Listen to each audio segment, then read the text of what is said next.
Ini member dia pakai base isi. Ada. Besar. That's why kita jadikan dia sebagai base sahaja. Apa kepentingan base? Ciri-ciri base yang paling penting adalah pertama, antena menghala ke atas. So you boleh menghantar semua arah dan lebih jauh. Kedua, G6 adalah alat yang pertama yang ada 3 watt. Semua orang dalam market pakai 1 watt, 2 watt. Ini 3 watt. So dia boleh pergi sampai 5 kilo. Okay, lepas tu ada screen. Okay, rover you tak perlu screen. Okay, base kadang-kadang budak yang jaga base, you tak ada controller mah. You nak tukar apa-apa, you boleh tukar dengan screen sahaja. Lebih senang. Okay, rover kita tak nak ada screen. You masuk hutan, you langgar pokok, pam, pecah screen, you lebih satu maintenance. Sebab biasa rover kita hanya tengok data controller saja. Okay, tapi pun bukan satu isu. Sebab semua alat ni walaupun dia tak ada screen, dia sekarang sudah ada web UI, web user interface. That means you boleh pakai apa-apa juga handphone untuk connect dia dan ubah konfigurasi dalam tu. Software dia tak payah software. You pakai you punya internet browser sahaja. That's why dia panggil web UI. Tak payah install software, tak ada software. You just masuk, connect kepada dia. Lepas tu ada dia akan keluar satu page. Tepi tu ada setting. You boleh ubah apa-apa sahaja. Tukar channel ke apa ke semua boleh. Tak ada masalah. Okay. Yang G6 ni lagi satu sebab G6 sekarang kita semua pakai yang RTX punya motherboard. That's why dia mahal. Itu je. Actually semua benda paling penting bukan apa. Kereta paling penting apa? Dia bukan mahal sebab body atau apa. Sebab engine dalam tu sahaja. So tengok engine apa yang you pakai. You beli Trimble, beli Leica tak apa. Jangan pakai alat China. China motherboard you KO. Itu je. Sebab point dia akan lari. Tapi kalau base mana lagi better? G6 or jual? Tengok you punya budget mah. Of course kalau you nak ini, of course ini lagi bagus. Up to you. Ini berapa tambah? Ini tambah 7,000. Lagi better lah. Yang apa yang pakai berapa banyak? You tengok nombor saya pun 61 G6G1 lah. Banyak orang pakai ni yang ni. Terus terang, banyak orang pakai yang ini. Sebagai base. Yes. Pakai base.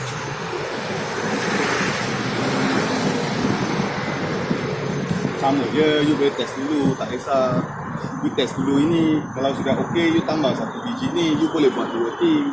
Itu boleh jadi rover juga. Boleh, semua boleh jadi base and rover. Siapa juga? Ini pun boleh jadi base and rover. Tak kisah, boleh.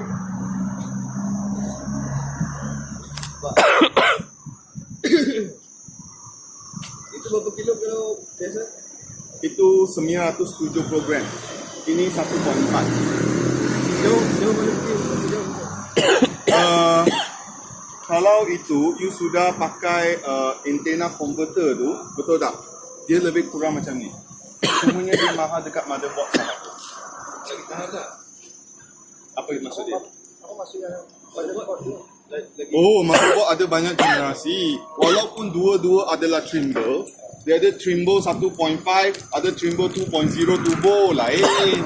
Kalau itu, semua orang dalam market, semua pakai Trimble asal tu. Cumanya sekarang sebab saya ada extra stock, saya bagi you extra. Dua ni, ini yang Leica punya, Leica paling terbaru. Ini boleh detect 555 channel. Ini adalah Trimble punya, 336 channel. Dia bukan masalah channel, dia masalah algoritma. Ini track lebih banyak satellite dan kalau you rover dia akan lebih laju. Itu je.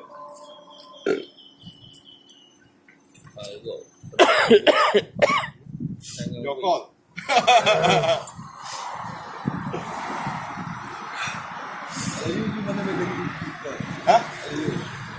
Saya bagi saya macam mana pun pakai pun okey saja, saya tak kisah. Of course kalau you pakai ini sebagai base, saya kurang pening kepala. Tapi sekarang web UI actually tak susah. You sudah ada web UI tak susah. You boleh anytime you connect pada dia, handphone you sudah jadi screen. Tapi kalau you nak sesuatu, katakan you nak backup in future, you sampai ke satu tempat yang tak ada control langsung, betul tak? Macam kat setengah tempat macam Sabah, pendalaman Sabah, Sarawak. Malaysia I tak tahu lagi. Malaysia I rasa seluruh Malaysia RTK sudah cover. Kalau masuk tempat yang tak ada control point langsung, then ini kalau you activate, you akan dapat satu ni lah. Satu benda yang extra lah. Ini bila RTX boleh pakai. Ini tak buka. Ini pakai Terrastar, Leica. Leica lah. Terrastar kita lagi tak. Ini kalau ini satu kita pakai base, pakai RTX, yang lain boleh pakai Base and rover lah. base rover lah. You hook up ni dapat RTK fix, betul tak? Fix position sudah tepat, betul? Tukar ke UHF, jalan UHF. Lepas tu pindah depan lagi, buka lagi RTX. Lepas dapat RTX, dah fix, dapat position, tukar jadi rover lagi. Jadi base biasa lagi. Ini boleh masuk juga Boleh, RTK net. semua boleh. You nak buat static boleh, RTK net boleh, UHF, RTK biasa boleh. Semua boleh. I tak tahu kenapa ada orang cakap alat saya tak boleh. Siapa cakap tak boleh? Tunjukkan saya mana bahagian yang tak boleh. Habis, ini lubang mau buat apa? Ini lubang mau buat apa? Betul tak? Betul? Saya tak tahu kenapa orang cakap tak boleh. You nak letak dalam ni boleh, you nak letak dalam controller pun boleh. Itu controller semua sudah built-in dah. G6 bateri dia lebih besar. Nah, apa guna dia? Dah kita tahan lah. Ini berapa jam? Berapa hari? Ini base boleh tahan selama 7 jam. Tapi kalau you pakai high power dalam lingkungan 4 jam macam tu. Tapi still boleh pakai bateri tu? Ya, semua boleh pakai. Kalau saya boleh pakai pada semua power, semua alat boleh pakai.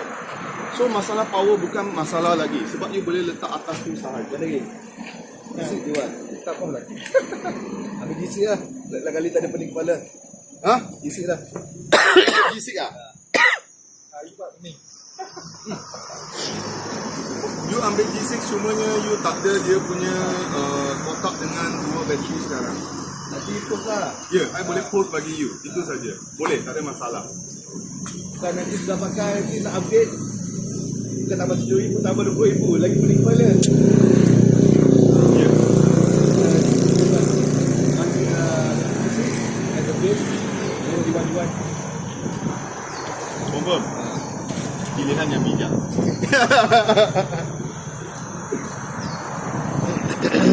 Okay? Dia yang ada setengah juga boleh pergi 15 kilo. Dia pakai External radio. external radio. External radio. Yang tinggi je kan. Ya, yang tinggi tu. Itu you dah order sebiji kan? I dah kasih tu kan. So 7,000 radio I bagi you special price 3,000. Orang mana ada jual 3,000. Yalah. Then langsam lah 70 lah. Okey lah. Topang pun tak dapat. Okey, ni bagus. Ini bagus. Sebab you ada screen.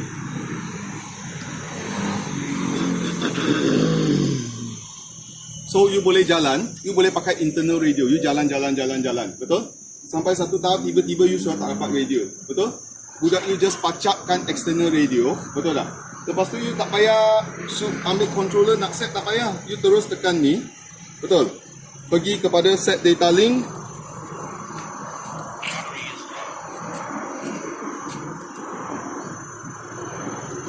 Nah, tukar mode pun senang. Channel you pun boleh tahu. Semua you boleh tahu. Perhilangan setelah you pun boleh tahu. Semua benda you boleh tahu on the spot dah. So, itu kelebihan dia. Okay? Ni lagi bagus. Ada bateri ke dia yang samping? Ya, Ada bateri? tak ada bateri. Tapi tak apa, ada ni. Okay, that's Ni ya? Okay?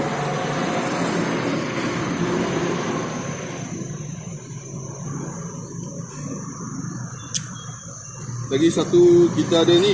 Tengok kalau you ada RTX, you tak payah pening kepala. You terus pergi kepada start base. Betul tak? Dia ada cara start base. Manual, repeat, auto base maknanya sentiasa average. Nampak? S-link base. S-Link base dia akan tunggu dapat satellite, RTK fix, ketepatan mencapai tahap yang you set, cari di base. Lagi tepat. So, banyak benda.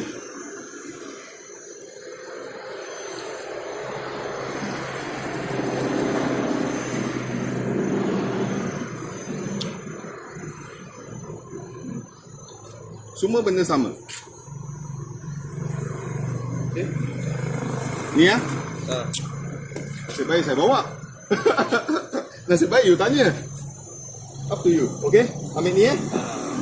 Okay. Kalau ni. Okay, biar saya fikir sekejap. Kotak mana yang kena disimpan semula?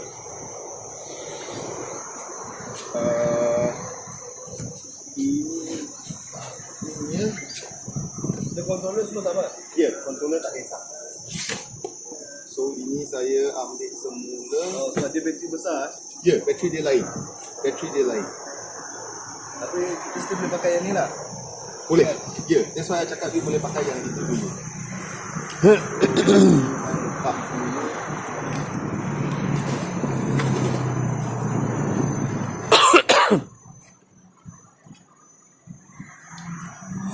Yang ada orang buat demo The Slam pun boleh bagi position. Apa The Slam? Buat yang dia boleh, kalau kita pegang pole kan, slang. Tak gunalah itu, you percaya meh. You berani ambil data macam tu meh. Saya tanya you balik ah. Lagi satu, you tahu apa itu terms, you belajar survey kan? Betul tak? What's the meaning of IMU? IMU lah. What is the meaning of IMU? Dia warna apa? IMU stand for Initial Measurement Unit. That means pengukuran semasa pergerakan. Betul tak? Itu hanya berguna bila you tengah, itu guna bila you buat mobile scanning. Bila you buat mobile scanning, you ada satellite dekat luar. Betul? So you jalan, you ada position. Betul? Tapi bila you masuk dalam tunnel, you tak dapat GPS. So apa yang akan berlaku? Itu tempat masuknya IMU tu akan ukur you punya pergerakan roda, berapa ke depan you punya kereta mesti condong macam tu mah. Ukur berapa you tilting, berapa arah you gerak, berapa kelajuan you. Then dia project you punya position berdasarkan projection yang terakhir. Itu pun tak boleh lama. Betul tak? Kalau dia cakap dia punya tu adalah IMU, so dia masuk tunnel. You ukur bagi saya tengok dulu. Tak boleh. Itu bukan IMU. Dia punya salah. Itu hanyalah satu kill sensor. Dia hanya satu sensor yang you boleh bergerak lebih ni saja, lebih condong sahaja. Tapi apa guna dia? You berani ukur condongan. Kalau you berani, you suruh dia buat ambil 2 kali, you tengok berapa nilai yang you akan dapat. Ya, dia baca based on atas ni kan? Ya, dia still based on atas tu. Dan banyak orang dia tak tahu. Kalau you macam tu, you ukur macam tu, you gerak-gerak, you ukur macam tu. Betul? Dia akan calculate position from here, lepas tu tilting ke situ. Betul? Kalau you macam tu, you tak bergerak, betul tak? Position dia akan lepas 30 saat, dia akan pergi ke position tegak. Ini